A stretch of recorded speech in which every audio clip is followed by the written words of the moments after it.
This year, we are renaming the entire youth ministry to Next Gen Youth.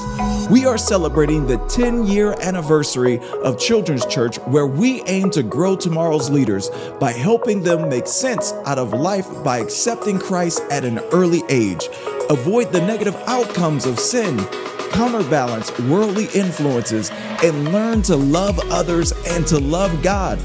You can celebrate with us in 3 ways. 1, invite friends to join us. 2, you can volunteer. And thirdly, as a part of our special summer offering campaign, you can give a special offering towards the Dream Center 2 project, which is a part of our 3-year vision.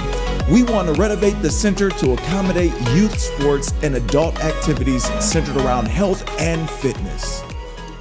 And also, we are asking everyone to take a godly pause at our prayer garden. Let's praise God that we were able to make substantial updates to the grounds of the prayer park with new shrubs, bushes, and maintenance.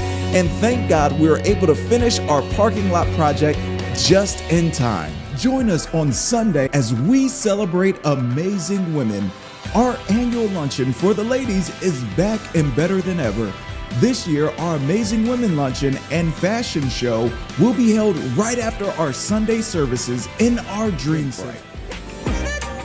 The church would like to thank all of the faithful givers of the Mount Zion Ministry. We have now added an option to give tithes and offerings through Cash App. Simply go to your phone and put in MZOV Church. Lastly, don't forget this summer there is Bible study between services, and we are now collecting school supplies for children going back to school this fall. Bring in book bags, notebooks, pencils, pens, and paper and other items as we will distribute to kids who need them most, and also make them available to children at our church.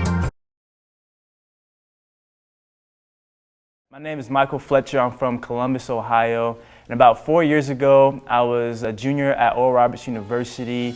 I got a call from my mom 2 weeks right before school started, letting me know that she would no longer be able to supply me with all the money that I need for Oral Roberts University, which left me with $10,000 in need. I was just completely broken, completely torn, because I wasn't for sure how God was going to provide the finances, and I'm thinking I'm going to be homeless. God at that moment in time spoke so clear to me. He said, "Michael, it's going to be okay. It's going to be fine.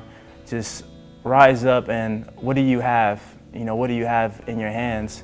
And so I looked at my bank account. I had $1,000, and he said to give that all the way to the church. And I was like, okay. And now school is in session, and I'm trying to figure out how in the world am I going to stay at Oral Roberts University? Do I continue to go to classes? Do I continue to take the test? And God told me to act as if you already have the money. And so that's what I did. I acted as if I already had the money. 3 days before the absolute final deadline, before I had to turn in all the money before I got kicked out of Oral Roberts University, I got a call from my grandma. She asked me a question. She said, "Michael, how much money do you need?"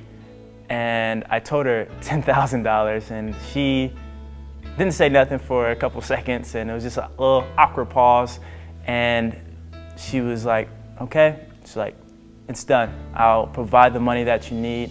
Not only will I provide the money that you need, but I will also provide $1,000 to cover books, to cover school supplies, to cover whatever else you need." It was just such a big relief to me that all the money was supplied, that I didn't have to worry about nothing. And ever since then, I've always tithe, always continue to tithe. I learned faithfulness. Faith is the substance of things hoped for, the evidence of things not seen. And to not see in the natural, but see in the supernatural, see what God is doing. Act as if you already have that blessing that you are praying for. Mount Zion, on the move for Christ.